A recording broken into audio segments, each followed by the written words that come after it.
Bienvenue chers amis, aujourd'hui à nouveau nous avons un enseignement qui va nous parler d'une veuve, très étonnant, et du prophète Élie qui va venir la visiter. Alors, eh bien, c'est justement mon ami Hans-Peter Bolli qui va nous partager cela, qui va vous partager cela. Donc n'hésitez pas à liker, n'hésitez pas à nous mettre aussi un commentaire et si vous avez des questions, vous pouvez bien poser vos questions, on vous répondra. Je transmettrai à Hans-Peter qui vous répondra avec plaisir. Eh bien, soyez bénis, profitez de cet enseignement qui va être, je le sais, comme d'habitude, très enrichissant. Bienvenue Hans-Peter. Merci beaucoup Serge. Nous sommes heureux vraiment de t'accueillir sur ce plateau aujourd'hui pour nous partager ce que le Seigneur a mis sur ton cœur. Alors pardonnez-lui, je l'ai surpris un petit peu, il est arrivé comme ça et puis il dit ok tiens tu pourrais faire ça, mais il se débrouille très bien, c'est un vrai professionnel. Oh, merci pour ce compliment. Surtout, il a un cœur pour le Seigneur et à son grand âge, je ne vous dirai pas quel âge il a, il continue d'enseigner vraiment inlassablement la parole de Dieu et ça c'est extraordinaire. Si je suis encore comme lui à son âge, je serai heureux. Que Dieu vous bénisse, à bientôt. Oui, alors chers amis, nous allons tourner notre attention ce matin sur le prophète Élie et sur une veuve inconnue de Sarepta. Et pour cela nous allons faire une petite lecture au chapitre 17 du premier livre des rois. Je vous invite d'ailleurs à lire vous-même la totalité de ce chapitre parce que ici nous n'avons pas le temps et l'occasion de le faire. Je commence au verset 8, tout en vous rappelant que dans la première partie de ce chapitre, Élie a déjà vécu un miracle de la provision de Dieu, parce que le Seigneur a envoyé par avion, façon de parler, par des corbeaux, du pain et de la viande le matin et le soir, et il se trouve près d'un torrent qui maintenant est desséché. Alors nous lisons à partir du verset 8, « Alors la parole de l'Éternel lui fut adressée en ces mots. Lève-toi, va à Sarepta, qui appartient à Sidon, et demeure là. Voici, j'y ai ordonné une femme veuve de te nourrir. Il se leva et il alla à Sarepta. Comme il arrivait à l'entrée de la ville, voici, il y avait là une femme veuve qui ramassait du bois. Il l'appela et dit, « Va me chercher, je te prie, un peu d'eau dans un vase, afin que je boive. » Et puis donc, nous allons expliquer la suite tout à l'heure. Mais tout d'abord, je voudrais vous parler d'un livre que j'ai lu il y a quelques années, que j'ai lu avec beaucoup de plaisir, qui était une source de bénédiction pour moi. L'auteur, c'était Isobel Kuhn, une missionnaire en Chine. Le titre du livre, en français, « Verdoyant malgré la sécheresse ». C'est l'histoire du dernier couple missionnaire qui a quitté la Chine, tandis que tous les autres missionnaires avaient été expulsés sous le régime de Mao Tse-tung. Eh bien, ce dernier couple a été retenu pendant environ 2 ans.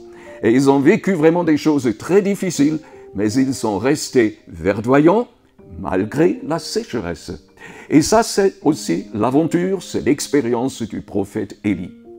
Eh bien, il se peut que toi, qui m'écoutes, tu connaisses une sécheresse, peut-être au niveau de ton mariage ou de tes finances. La sécheresse, elle peut se trouver peut-être au niveau de ta vie spirituelle ou de ta vie professionnelle. Il se peut que ce soit ta santé qui en patine ou que cette sécheresse soit dans un autre domaine, peu importe. Dieu peut te rendre verdoyant malgré la sécheresse.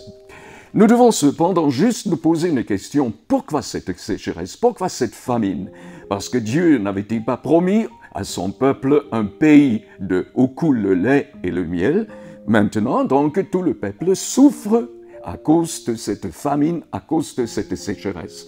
Eh bien, cela me fait penser à un livre intitulé « Self-Invited Troubles », c'est-à-dire des ennuis que nous avons provoqués nous-mêmes.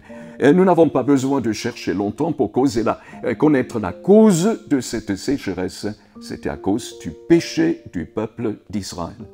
Mais au milieu de ce peuple qui avait abandonné l'Éternel, qui s'était attaché à Baal, un faux Dieu, il y a Élie, un prophète qui est resté fidèle.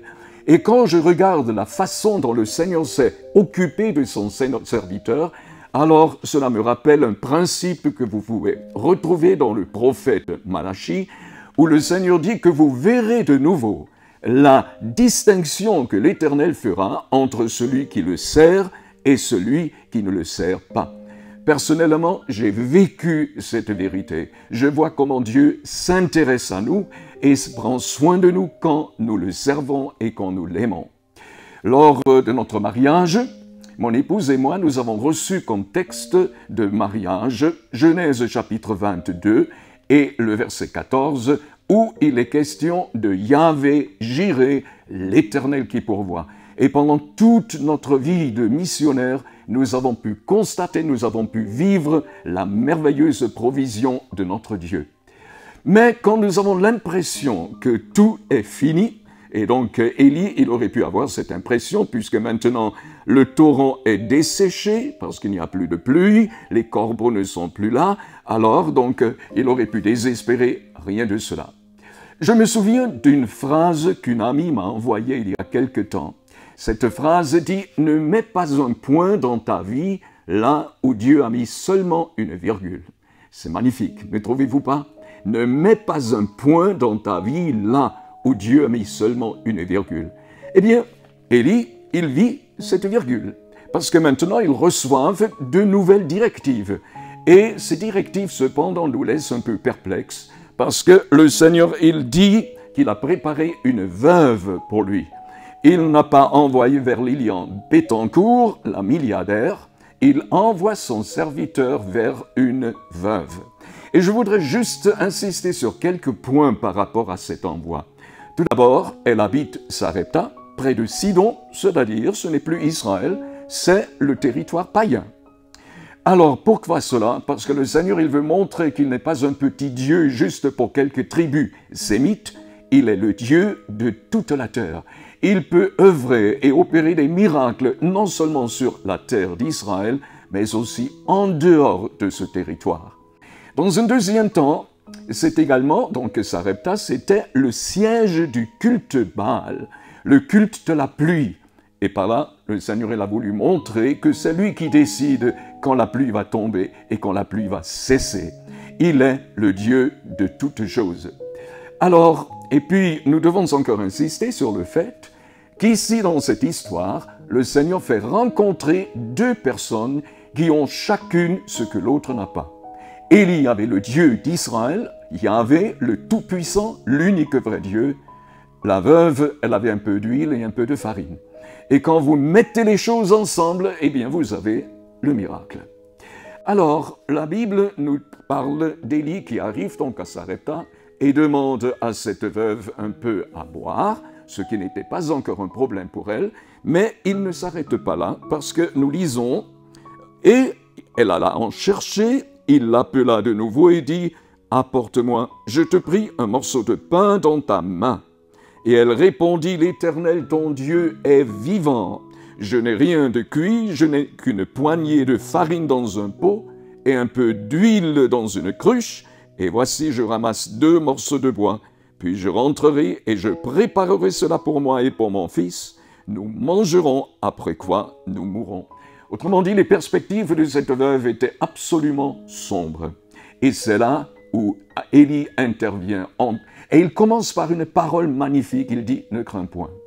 Et puis il l'incite à mettre sa foi dans l'Éternel.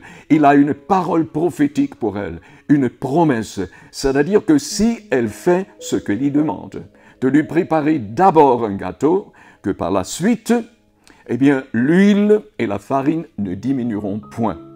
Alors il fallait bien écouter et il fallait bien croire cela, n'est-ce pas? Vous savez, cette histoire me rappelle un livre écrit par Oral Roberts que j'ai eu l'occasion de citer dans ma dernière émission. Le titre de ce livre, « Miracle de la graine de foi ». Et dans ce livre, dans son enseignement, Oral Roberts insiste sur 3 points. Tout d'abord, Dieu est la source de notre provision.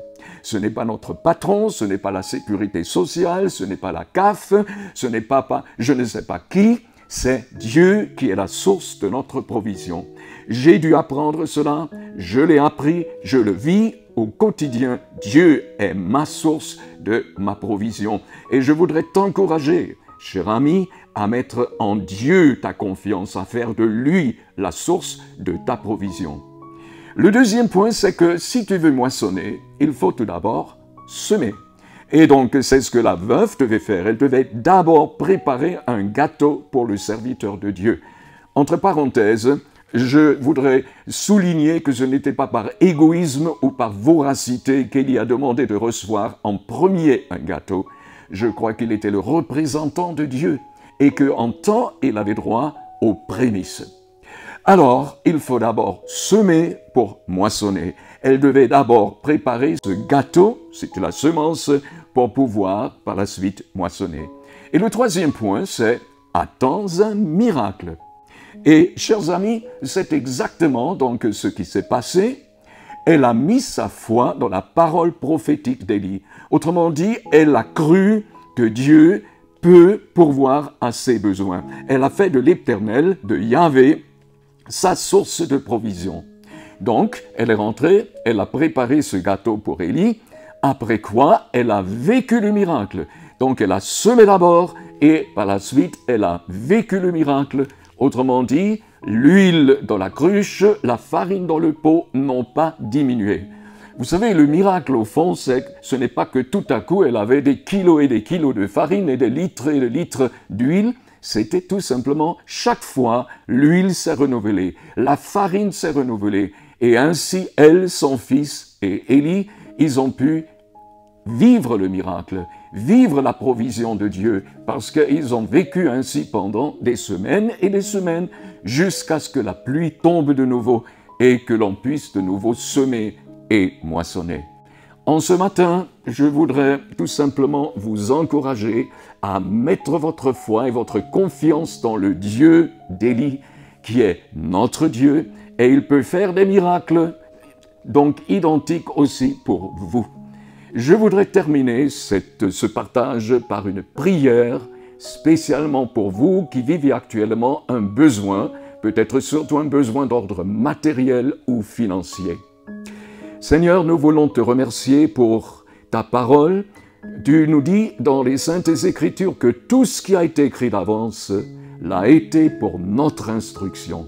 Et je prie qu'à travers ce témoignage formidable que nous laisse Élie et aussi cette veuve de Sarepta, mes auditeurs puissent être encouragés.